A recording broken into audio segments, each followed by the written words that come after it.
Rurelai party hi sarkar thachak na ringa na thok te tu bir tawa hoi taka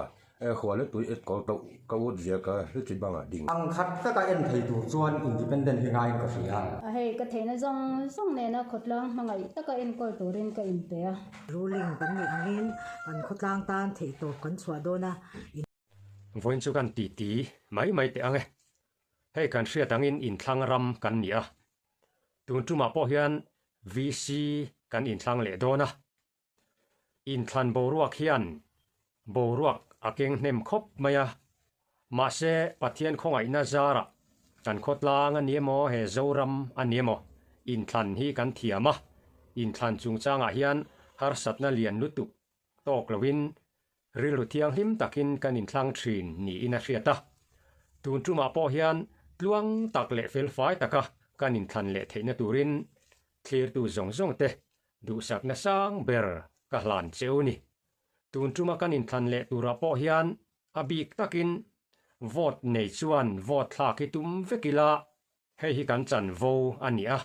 kan ti nge turani ti po in ngai la vote thla ki tum theu ta ila thome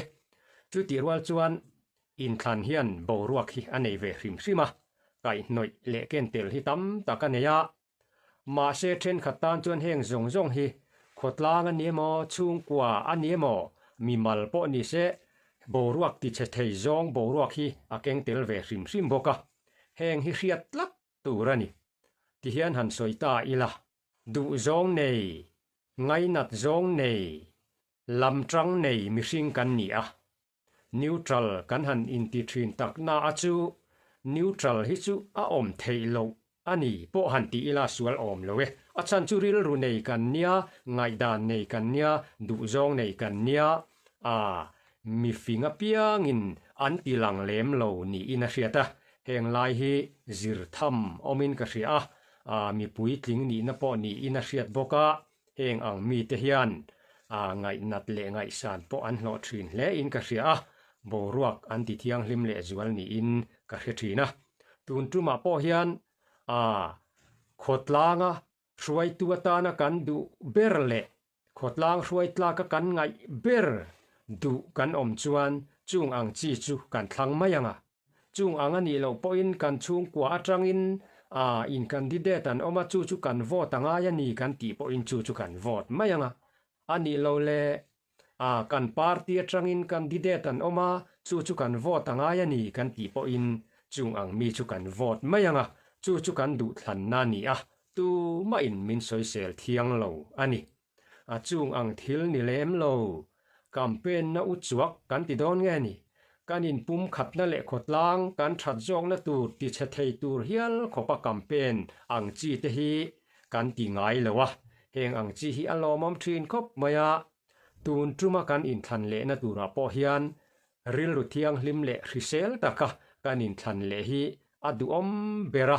heng ang chi a hian midang te poi soi lo zonga trongkam han man ang chi te hi angai nom thina kan ti mek po ania kan ti zela tan po hian tha ka ti khop mai chung te chu kan soi lang ve du hrim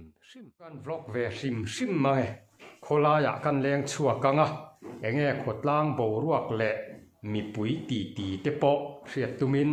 i kholai chua kan tum don ani nakina video kan ron da zelang to ka ti hian puchana kan hurem chang hlau maya puchana hi kan kom lokanga enge kan khotlang tun chum VC in thlan tu boruak a hian boruak enge in dan hrim ole hei boruak a muan om khop maya hei ni zan lama sekhenayar khazol lama tangin an non kala i duty tur tui vai vela te lai kong tui dung vela hian duty tur ni om takania hei ken VC house kan ti mai BNRGSK akhan tiyan ni zanan ria ka voin lama tui vai lama hin son thak ten ru ka hetuna henga han bol pui me ka ni an lo mom hle mai ti hian min thlamuan pui hle mai ti kan ayar te lan huna hian ti hian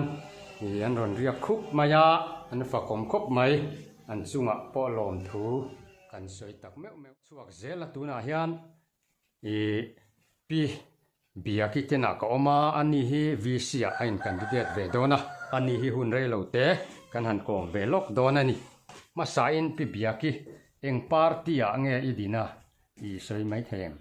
ZPM party a ka ding ani ZPM ticketin ticketin iding ani mo no lom ome chuan ani le imi puite hne na cha du emo soi du emo in nei em ruling kan ni angin kan khotlang tan thei to kan chua do na in vote lu tak min lo pe turin karon som chewani pi bia ki hian in vote lu tak pe turin mi puite a som vek cheu ani pi thua mi bula ka oma ani hi VC a ain candidate dona ani hi rei lo te kan an kom lok don ani masaberin pi thua mi eng party ange idina eng ticketin nge idin don tun tumin plantura hian Congress party kania Congress ticketin kading ne alo mom hle mai chuan tun tum in plantura idin na tura hian mi puite tan cha du emo soi du in yen hei ka theina zong ne na khotlang mangai taka en kol turin ka in pe a chuwang chuan khotlang mi puite involve hlu tak khamin pe theu turin ka ngen no alo mom hle mai in vote hlu tak pe theu turin pi thuam hian angen cheu in lo sereng don nia hian pumhinga bula ka oma pumhinga hi kan han pom le lok don ani masa in pumhinga eng party in nge tun tum in tlantura hian idin don kha party am nilawin independent in ka chu ve don ani independent in mo ro pui le mai ani le I mi pui khotlang mi pui te hne na soi du in hem tu na I vi si din tu chung changa hian cha du emo nia party hi tun ma tang kan lo boi pui na sa chu wangin khotlang mo hian ni na that pui lo zo em ni o ti ta ril ruwa ngai tu na o ma VC hi party mo pol re reng thai bi nei lo le ang khat ta ka en thei tu chuan independent hi ngai ka ria chu wangin kan khotlang tan rul khai ta ka khuchunga ro rel na te dik fel fai tak kal pui ani thei na tura malak na tan independent hi khong aya mi pui te point lo ngai khua mi lo vote thau turin ka ngen chawani alo mom hle mai independent in a ding dona khong aya in vote hlu tak lo pe theu turin pumhinga hian mi puite angen cheu ani pulala bula ka oma pues lala kan han kom lok don ani ama sain pulal eng party ange in candidate eng ticketin nge tun tum in thlan tur hi idin don ZPM ticketin ZPM ticketin ading don ani le VC in thlan tura hian mi pui hne na soi du emo cha du emo nem ruling party nge kha thlang ting vek thei sala kadua kan khotlang mason te kan du be hei tuna kan hmalang me nga te po MLA na tuna kan khotlang ta na thil ron ti te le tuna party na manifesto kan han ro man MLA pui na kan siam teng te kha ti lo ting tu ro hmalak chawi kan du ni alo mom hle mai ZPM matangin puh lala ding dona mi puiten in vote hlu tak in lo pe theu don nia pugina bula ka oma ani hi VC ain candidate ve dona ani hi kan han kom lok dona ni pugin bang party in hena din sin tu tum ki tela hi MNF party MNF party na ding dona a hi le mi pi te kyang gen ut na ne yam na din di chung changa MNF party in kha candidate dinan sepua ken le tom ngai in hi mai ne ka chi mo huai in kha khotang a ding a hoi ma la ka khotang se gop kha bol hoi thei na lampi ei mi mo la ding in kha khotang bol hoi thei na ding na ma lak tawa hoi taka khwa le tui et ko to ka wot zia ka le chi banga ding ke ve ngai zia kin ka khó tàng in emena party na vote lúc tắc mayu hon pe chiat leo chin con nghen ai alo mo me pugina hian in vote lu tak min lo pe theu turin angen cheu ani hian puwanal siama bula ka oma tun chumbi si in candidate a hian eng party ange idin don eng ticketing e din don min hrit thei bo ZPM party